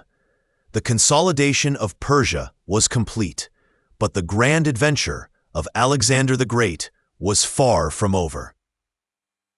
The vast, mysterious subcontinent of India beckoned, promising new challenges, new conquests, and perhaps the ultimate fulfillment of his insatiable ambition. The Persian Heartlands, once the pinnacle of his conquest, now became merely a stepping stone to even greater, more distant horizons. The dust of the Persian heartland now settled. Alexander's gaze turned eastward, drawn by the whispers of lands beyond the known world, lands of immense wealth and ancient mysteries. The campaigns that followed, through Bactria and Sogdiana, were perhaps the most grueling of his entire odyssey, a stark contrast to the grand battles against the Achaemenid Empire. Here, the enemy was not a vast, organized army, but a fragmented, fiercely independent people. Masters of guerrilla warfare who melted into the vastness of the Central Asian steppes and mountains. Bactria, a satrapy of the former Persian Empire, lay nestled between the Hindu Kush Mountains to the south and the Oxus River to the north. Its capital, Bactra, was a city of considerable size and strategic importance. As Alexander advanced, he encountered not the open field engagements he was accustomed to, but a relentless series of ambushes, sieges, and brutal pacification efforts against a resilient populace led by Spitamenes, a Sogdian chieftain of extraordinary cunning and tenacity. The terrain itself became an adversary, scorching deserts giving way to snow-capped peaks, rivers that swelled unexpectedly, and remote valleys where resistance fighters could vanish without a trace. The Macedonian phalanx, so formidable in pitched battle, found itself ill-suited for chasing elusive horse archers across endless plains or scaling fortified mountain strongholds. Alexander adapted, as he always did, forming specialized light infantry units and employing tactics that emphasized speed and surprise. Yet even his genius was tested. Supplies were scarce, the climate unforgiving, and morale, for the first time, began to fray among his weary veterans. The campaigns stretched over 2 long years. From 329 to 327 BCE, a period marked by relentless pursuit and brutal suppression. Fortresses carved into sheer rock faces, like the legendary Sogdian rock, seemed impregnable. Yet Alexander's engineers and climbers found ways to scale them, often at immense human cost. It was during this arduous period, in the spring of 327 BCE, that a softer, more personal chapter unfolded amidst the harsh realities of war. At a banquet in Bactra, Alexander encountered Roxane, the daughter of Oxyartes, a powerful Sogdian noble. The ancient accounts paint her as a woman of exceptional beauty, a vision of grace and charm in a land of rugged warriors. Whether this was a genuine love match, as some chroniclers suggest, or a shrewd political alliance to pacify the region and integrate its leadership, is a question historians still debate. Perhaps it was a blend of both. A moment where the pragmatic ruler and the passionate young man converged. Alexander, who had previously resisted forming lasting personal bonds, chose Roxane as his wife, a decision that shocked many of his Macedonian companions, who viewed it as a departure from their traditions and a concession to a barbarian people. Yet, for the local populations, it was a powerful symbol of reconciliation, a sign that Alexander intended to rule, not merely conquer, these distant lands.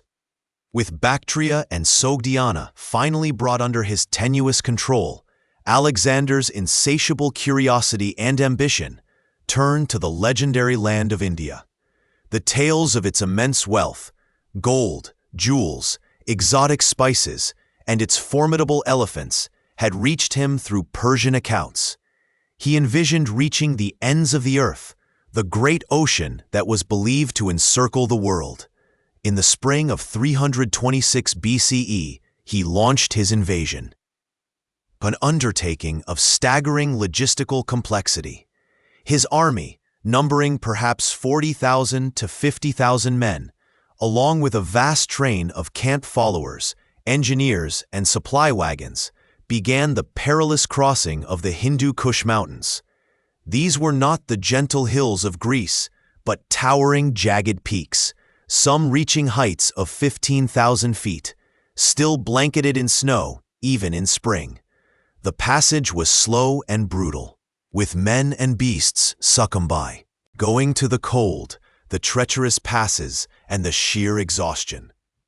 Emerging from the mountains, Alexander entered the fertile plains of the Indus Valley, a land vastly different from anything he had encountered. Here, the landscape was lush, watered by mighty rivers, and dotted with prosperous cities. The political landscape was fragmented, consisting of numerous independent kingdoms and tribal republics, often at odds with each other. This disunity, ironically, would prove to be one of Alexander's greatest advantages. The first major engagement in India was not a battle, but a strategic alliance. Taxiles, the ruler of Taxila, a powerful kingdom situated between the Indus and Jhelum rivers, wary of his rival, Porus, chose to welcome Alexander. He provided supplies, intelligence, and even a contingent of troops, hoping to use the Macedonians to his own advantage. This alliance allowed Alexander to resupply and prepare for the formidable challenge that lay ahead, the kingdom of Porus.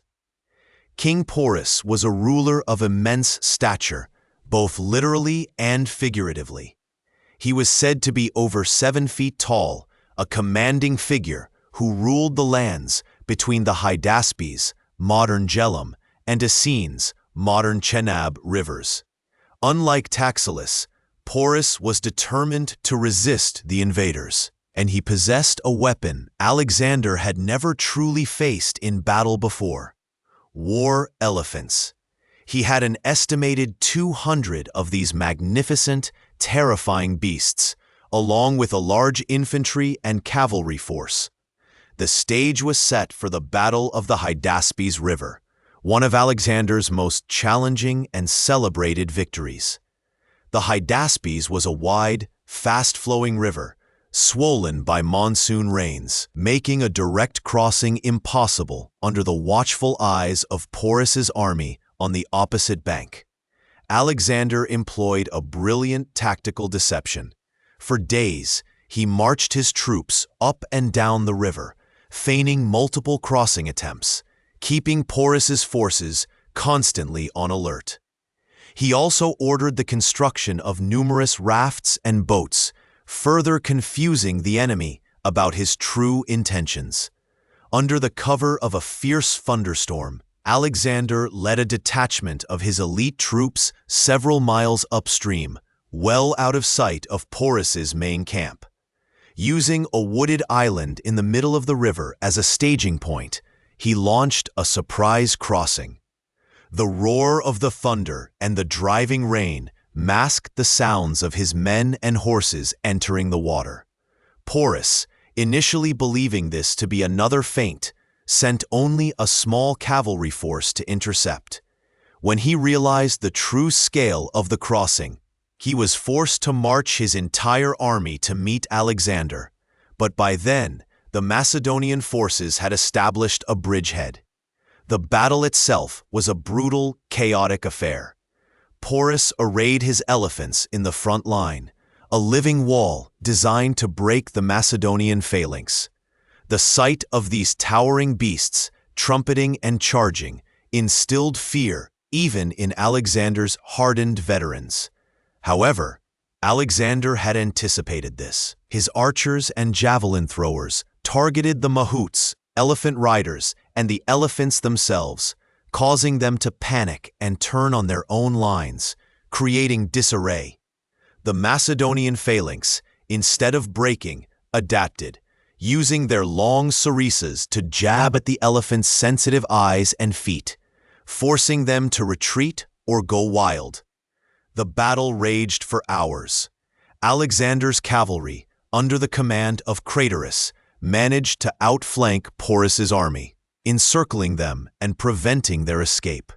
Despite the overwhelming odds and the ferocity of the Macedonian assault, Porus fought with extraordinary courage, leading his men from atop his elephant, even after being wounded. The ancient historians, impressed by his valor, describe Alexander sending messengers to Porus during the battle, urging him to surrender. But Porus refused, fighting until he was severely wounded and his elephant finally collapsed. When he was eventually captured and brought before Alexander, the famous exchange occurred. Alexander, admiring his adversary's bravery, asked Porus how he wished to be treated. Porus, with defiant dignity, replied, "Treat me, O Alexander, as a king." Alexander, deeply impressed by this response, not only spared Porus, but reinstated him as ruler of his kingdom, and even granted him dominion over additional territories. This act of magnanimity, a stark contrast to his earlier treatment of Darius, solidified Alexander's reputation as a fair and honorable conqueror, at least in the eyes of his Indian adversaries. It also served a practical purpose, securing a powerful ally to govern these distant lands, rather than attempting to impose direct Macedonian rule. The victory at the Hydaspes, though hard-won, opened the path further into India. Alexander's army continued its march eastward, crossing the Assassines and Hydrotes, modern Ravi, rivers. The stories of the rich Ganges plain, ruled by the powerful Nanda Empire, reached their ears. But with each step deeper into the subcontinent, the challenges mounted. The monsoon season had begun, turning the fertile plains into muddy quagmires, making movement difficult and disease rampant. The heat and humidity were oppressive, and the constant skirmishes with local tribes, though minor, wore down the troops. It was on the banks of the Hyphasis River, modern Beas, the easternmost of the 5 rivers of the Punjab, that Alexander's relentless advance finally met its limit. His men, weary from years of campaigning, homesick, and terrified by the tales of the colossal armies and even larger elephants of the Nanda Empire beyond the river, refused to go further. They had marched thousands of miles from their homes, faced countless dangers, and endured unimaginable hardships. Their spirit, though legendary, was finally broken. Alexander, despite his fierce desire to press on to the ends of the earth, recognized the futility of forcing his army. He tried to persuade them, appealing to their loyalty, their ambition, and their shared glory. He even threatened to continue with only those who volunteered, but the silence that met his impassioned pleas was more potent than any open rebellion. His most trusted general, Conus, spoke on behalf of the army, eloquently articulating their exhaustion and their yearning for home. For 3 days, Alexander remained in his tent, brooding, hoping to change their minds. But the resolve of his men held firm. Finally, accepting the inevitable, he ordered the construction of 12 colossal altars on the banks of the Hyphasis, dedicated to the Olympian gods, marking the easternmost point of his conquests. These altars served as a symbolic boundary, a testament to how far they had come. Even if they could go no further, it was a moment of profound frustration for Alexander, a rare instance where his will did not bend the world to his desire. The decision was made to turn back, but Alexander, ever the explorer, chose not to retrace his steps through the mountains. Instead, he opted for a daring and unprecedented journey down the Indus River to the Great Ocean, and then back to Persia by land and sea. This was a monumental undertaking. involving the construction of a vast fleet of ships carrying thousands of men, horses, and supplies. The journey down the Indus was not a peaceful cruise. They encountered numerous hostile tribes along the riverbanks, most notably the Malians, a fierce warrior people who inflicted significant casualties on Alexander's forces. During a siege of a Malian city, Alexander, ever at the forefront, impulsively scaled the city walls himself. Accompanied by only a few companions, he was quickly isolated and severely wounded by an arrow that pierced his lung. The wound was life-threatening, and for days, his life hung in the balance. The news of his injury sent a wave of panic through his army, who believed their king was dead. When he finally recovered enough to appear before them, though still frail, the relief and joy among his troops were immense. This incident, while demonstrating his reckless courage, also highlighted the immense personal risk he constantly took and the fragility of his entire enterprise, which rested so heavily on his singular leadership. The journey down the Indus continued, a slow, arduous progression marked by skirmishes, exploration, and the mapping of new territories. Nearchus, Alexander's admiral, was tasked with leading the fleet along the coast of the Arabian Sea, an unprecedented voyage of exploration into unknown waters. Alexander himself led the main army through the desolate Gedrosian desert, a decision that proved almost as catastrophic as the Hindu Kush crossing. The desert was a vast, unforgiving expanse of sand dunes, scorching heat, and scarcity of water. Thousands of men and animals perished from thirst, exhaustion, and disease. It was a testament to the sheer will of Alexander that any of them survived this brutal march. After months of unimaginable hardship, the remnants of Alexander's army finally emerged from the Gedrosian desert, reaching the fertile lands of Carmania, a satrapy of Persia. Here they were reunited with Nearchus's fleet, which had successfully navigated the treacherous coast. The relief was palpable, but the cost had been immense. The invasion of India, while yielding no lasting territorial gains for Alexander's empire, had pushed the boundaries of the known world, forging new trade routes and establishing Greek influence in a region that would later see the rise of powerful Hellenistic kingdoms.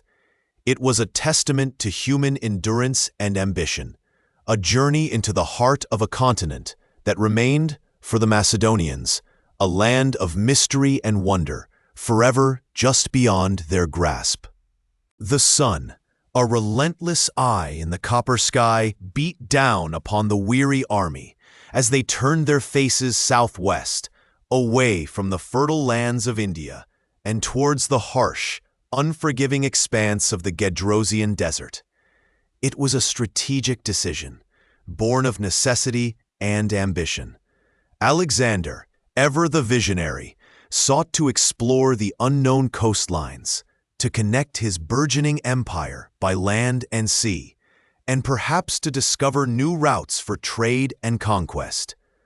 But this choice, made with the grand sweep of a general's hand across a map, would prove to be one of the most brutal trials his forces had ever faced, eclipsing even the most desperate battles. The army, now numbering perhaps 60,000 strong, after years of attrition and the detachment of forces, began their march through a landscape that seemed to actively resist life itself. The year was 325 BCE, and the summer heat was at its zenith. This was not the gentle, flowing rivers and lush valleys they had known in Punjab, but a vast, undulating sea of sand and rock, broken only by jagged mountain ranges that shimmered like mirages in the distance. The air itself felt like a furnace blast, sucking moisture from every pore. Water, the most fundamental necessity, became the most precious commodity. Wells were often brackish or dry, and the few oases they encountered were quickly depleted by the thirsty multitude. The suffering was immense. Men and beasts alike succumbed to dehydration and heat stroke. The fine, pervasive dust choked their lungs and coated everything, turning their skin raw and their eyes bloodshot. Supplies dwindled rapidly. The foraging parties, usually so effective in populated lands, found nothing but barrenness. Stories from the march speak of soldiers so desperate for water that they would drink the muddy, saline liquid from stagnant pools, only to be struck down by dysentery. Camels, the traditional beasts of burden for such terrain, were scarce, and the army was forced to rely on horses and mules, which fared even worse in the extreme conditions. Carcasses of animals, bloated and decaying under the relentless sun, marked their grim path. One particularly harrowing account, recounted by ancient historians, tells of a small amount of water being brought to Alexander in a helmet. His men, parched and suffering, watched him intently. Instead of drinking, he poured the precious liquid onto the sand, declaring that he would not drink when his men could not. Such gestures, whether genuine or theatrical, undoubtedly bolstered morale in the face of such overwhelming hardship. Yet, even the greatest leader could not conjure water from stone. The march through Gedrosia lasted for 60 days, a slow, agonizing crawl across a land that seemed determined to swallow them whole. Historians still debate the exact number of casualties during this period. Arrian, one of the primary sources, suggests that more men and animals were lost in Gedrosia than in all of Alexander's previous campaigns combined. While this might be an exaggeration to emphasize the severity, it underscores the catastrophic nature of the journey. Estimates range from tens of thousands of soldiers and even more camp followers and animals perishing. The psychological toll was equally profound. The army that emerged from the desert was a shadow of its former self, gaunt, hardened, and deeply scarred by the experience. Simultaneously, a parallel expedition was underway by sea. Nearchus, Alexander's trusted admiral and childhood friend, was tasked with leading a fleet of over 100 ships from the mouth of the Indus River through the unknown waters of the Arabian Sea and along the coast of Gedrosia and Carmania, ultimately aiming for the Persian Gulf. This was an unprecedented feat of exploration for a Western power. The purpose was twofold: to establish a sea route between India and the heartland of the empire, and to provide logistical support to the land army, though the latter proved largely impossible. Due to the harsh coastal terrain and lack of navigable harbors, Nearchus's voyage was fraught with its own perils. The monsoons were a constant threat, and the coastal waters were uncharted. They encountered fierce storms, rocky shores, and hostile local tribes. Food and water were perpetually scarce, forcing the sailors to raid coastal villages or subsist on meager rations of fish and shellfish. The sight of whales, enormous creatures previously unknown to the Greeks, caused panic among the superstitious sailors who believed them to be sea monsters. Nearchus, however, was a resolute commander. He pushed his fleet onward, charting the coastlines, noting landmarks, and making contact with various indigenous peoples, some friendly, others hostile. One fascinating, lesser-known detail from Nearchus's voyage is his encounter with the ichthyophagi, or fish-eaters, coastal tribes who lived almost entirely on fish, even building their huts from whale bones and shells. Nearchus's accounts describe their primitive existence, their astonishment at the Greek ships, and the challenges of communicating with them. These interactions provide a rare glimpse into the diverse cultures that existed on the fringes of the known world at that time. Against all odds, Both expeditions eventually converged in Carmania, a more hospitable region west of Gedrosia. The reunion of Alexander's land army and Nearchus's fleet was a moment of immense relief and celebration. The sight of the ships, battered but intact, sailing into the harbor, and the emaciated but triumphant soldiers emerging from the desert must have been an emotional spectacle. Here in Carmania, Alexander allowed his weary troops a period of rest and recuperation, indulging in a legendary prolonged festival of feasting and revelry. A cathartic release after the horrors of the desert. Accounts describe a procession where Alexander and his companions rode in a chariot drawn by 8 horses, surrounded by revelers, crowned with flowers and singing. It was a moment of joyous excess, a defiant celebration of survival. From Carmania, the journey continued westward, though with less immediate hardship. The army marched through Persis, the ancient heartland of the Persian Empire, where Alexander visited the tomb of Cyrus the Great at Pasargadae. He found the tomb desecrated, its contents plundered, and ordered its restoration and the punishment of those responsible. This act demonstrated his respect for the founder of the empire he had conquered, perhaps even a desire to legitimize his own rule by associating himself with the great Persian kings. As they approached Susa, one of the ancient capitals of Persia, Alexander began to implement policies aimed at integrating his Macedonian and Greek forces with the Persian elite. This was a critical phase in his vision of a unified Hellenistic empire. He encouraged, and in many cases, compelled his officers and 10,000 of his soldiers to marry Persian women in a grand ceremony known as the Susa weddings in 324 BCE. Alexander himself took 2 more Persian wives, Stytira, daughter of Darius III, and Parysatis, daughter of Artaxerxes III, in addition to Roxane. This policy, while visionary in its intent to forge a new ruling class, was met with considerable resistance and resentment from many of his Macedonian veterans, who viewed it as a betrayal of their cultural identity and a dilution of their hard-won supremacy.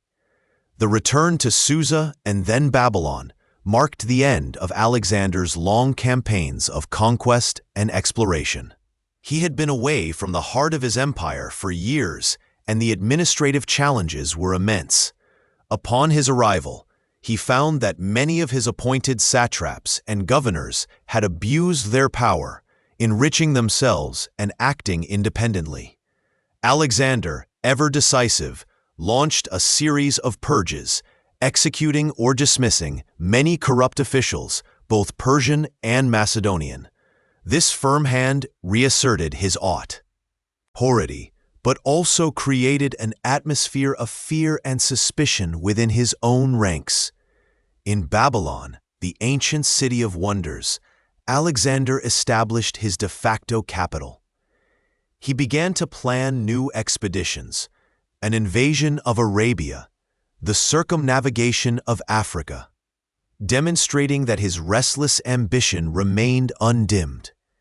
He also focused on grand construction projects, including the restoration of the Etemenanke ziggurat, the legendary Tower of Babel, and the improvement of the city's harbor to facilitate trade. Babylon, with its hanging gardens and monumental walls, became the vibrant, multicultural heart of his empire, a melting pot of Greek, Persian, and other cultures. Yet beneath the surface of grand plans and imperial consolidation, tensions simmered. The Macedonian veterans, weary of endless campaigns and increasingly alienated by Alexander's adoption of Persian customs and his perceived elevation of non-Macedonians, grew restive. The mutiny at Opis near Susa earlier in 324 BCE was a stark manifestation of this discontent. The soldiers, demanding to be discharged and allowed to return home, confronted Alexander directly. He responded with a mixture of sternness and emotional appeal, reminding them of their shared hardships and triumphs. Eventually, a fragile reconciliation was achieved, but the incident highlighted the growing rift between the king and his most loyal followers. Alexander's final months in Babylon were a whirlwind of administrative duties, military preparations, and diplomatic engagements. He received embassies from distant lands, reflecting the vast reach of his reputation. He was still a relatively young man, only 32 years old, but the strain of years of relentless campaigning, the physical toll of injuries, and the immense psychological burden of ruling such a vast and diverse empire were beginning to show. The air in Babylon, heavy with the scent of spices and the dust of ages, also carried the subtle scent of change, of an era reaching its zenith. The stage was set, though no one knew it then, for the final act of this extraordinary life. The return journey had been completed, but the journey of empire and of Alexander himself was far from over. As the spring of 323 BCE warmed the Babylonian air, Alexander, now 32, found himself not resting on his laurels, but immersed in a flurry of activity, his mind already charting new horizons. The vastness of his empire, stretching from the Adriatic to the Indus, was not a boundary, but a springboard. His focus had shifted from conquest to consolidation, and from land to sea. He envisioned a grand naval expedition to circumnavigate the Arabian Peninsula, an ambitious undertaking that would open new trade routes and further connect the disparate parts of his realm. Shipyards along the Euphrates buzzed with activity as skilled Phoenician and Cypriot shipwrights brought from the Mediterranean labored to construct a massive fleet. They built vessels not merely for war, but for exploration and commerce, designed to brave the unknown currents of the Arabian Sea. Beyond the Arabian venture, whispers circulated of even grander designs, a campaign into North Africa, perhaps even a return to the West, to conquer Carthage and Rome. Though these remained unconfirmed aspirations, mere shadows dancing in the periphery of his strategic mind. He was also deeply engaged in the internal administration of his empire, working tirelessly to integrate the diverse cultures under his rule. He encouraged intermarriage between his Macedonian soldiers and Persian women, a policy that, while met with resistance from some of his veteran commanders, was a clear sign of his vision for a truly unified Greco-Persian civilization.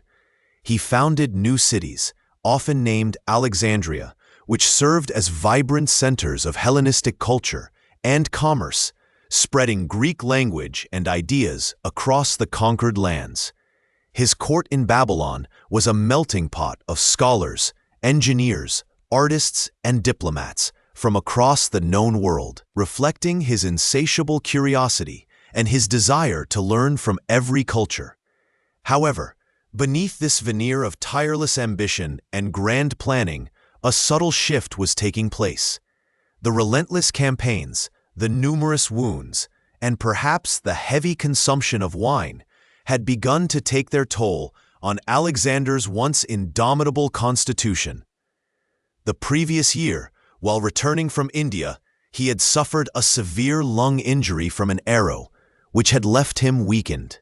In the early days of June 323 BCE, a fever began to grip him, initially dismissed as a common ailment. Yet it persisted, growing more intense with each passing day.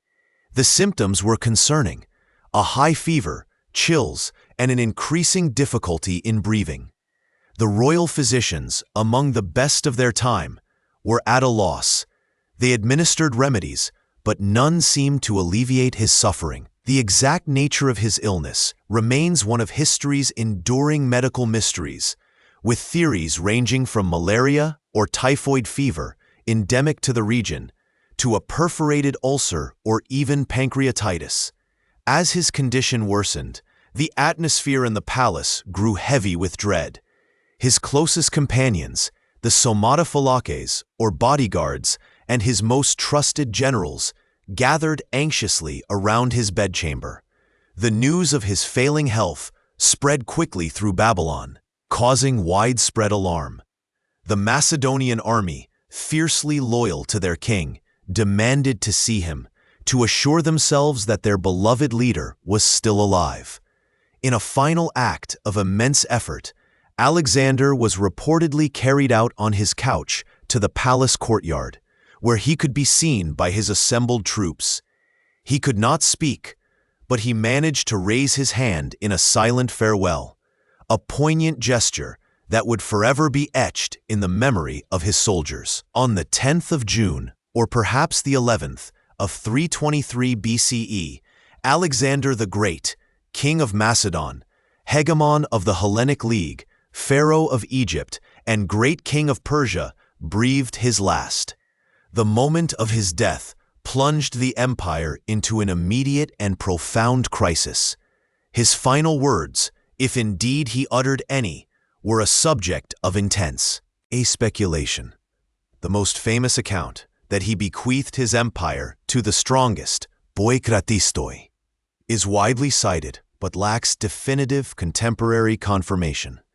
Some sources suggest he appointed Perdiccas, one of his most senior generals, as his successor, handing him his signet ring. However, this too is debated, as it would have gone against Macedonian tradition, which typically favored a direct blood heir. The absence of a clear, legitimate successor was the fatal flaw in Alexander's otherwise meticulously planned empire. His only son, Alexander IV, was born posthumously to Roxane, making him a vulnerable infant, and his half-brother, Philip III Aridaeus, was mentally incapacitated. The immediate aftermath was a chaotic scramble for power.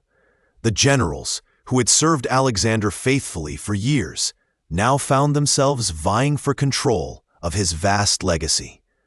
This period, known as the Wars of the Diadochi, successors, would last for decades, tearing apart the empire Alexander had so painstakingly forged. Perdiccas initially attempted to hold the empire together as regent for the infant Alexander IV and Philip III, but his authority was quickly challenged by other powerful generals like Ptolemy, who seized Egypt, and Seleucus, who eventually gained control of a vast territory stretching from Asia Minor to India. Antigonus I established his power base in Asia Minor and Syria, while Lysimachus took Thrace and parts of Asia Minor, and Cassander secured Macedon and Greece. The death of Alexander also ignited a flurry of conspiracy theories, fueled by the suddenness of his illness and the immense stakes involved. The most persistent theory suggested he was poisoned. Antipater, the long-serving regent of Macedon, and his son Cassander were often implicated. Antipater had been recalled to Babylon by Alexander, a summons that many interpreted as a prelude to his dismissal, or worse. Cassander, who had been openly defiant of Alexander in the past, also had reason to fear his wrath. The poison theory gained traction because of the unusual nature of his illness, which some accounts describe as having symptoms consistent with certain slow-acting poisons, though ancient knowledge of toxicology was limited. However, medical historians generally dismiss the poison theory, citing the commonality of diseases like malaria and typhoid in ancient Babylon, and the lack of concrete evidence to support foul play. The idea of a slow-acting poison that could mimic a natural illness was also not well understood in antiquity. Despite the lack of proof, the conspiracy theories served to underscore the volatile political climate that followed his death, where suspicion and ambition ran rampant. The fragmentation of Alexander's empire was a gradual but inevitable process. The initial agreement among the Diadochi reached at the partition of Babylon in 323 BCE, proved to be a temporary truce, quickly dissolving into open conflict. The vast territories were carved up, not along existing cultural or geographical lines, but based on the military strength and political maneuvering of each general. The dream of a unified Greco-Persian empire, a vision Alexander had championed, dissolved into a series of Hellenistic kingdoms. Ptolemaic Egypt, ruled by the descendants of Ptolemy, became a wealthy and powerful state, famous for the city of Alexandria and its magnificent library. The Seleucid Empire, founded by Seleucus I Nicator, encompassed much of the former Achaemenid Persian Empire, though it struggled to maintain control over its vast and diverse territories. The Antigonid Kingdom emerged in Macedon and Greece, maintaining a strong military tradition. Other smaller kingdoms, like the Attalids in Pergamon, also rose to prominence. These Hellenistic kingdoms, though often at war with one another, played a crucial role in spreading Greek culture, language, and institutions across the Eastern Mediterranean and Near East. Greek became the Greek lingua franca of trade and administration, and Greek art, architecture, and philosophy flourished. Yet, the unity Alexander had envisioned was lost forever. The empire he had built, a testament to his military genius and audacious vision, proved to be too large and too diverse to be held together without his singular, unifying presence. His death marked not just the end of a remarkable life, but the beginning of a new era, one defined by the legacy of his conquests and the enduring impact of Hellenistic civilization on the world. The echoes of his campaigns would resonate for centuries, shaping the political landscape and cultural identity of countless peoples.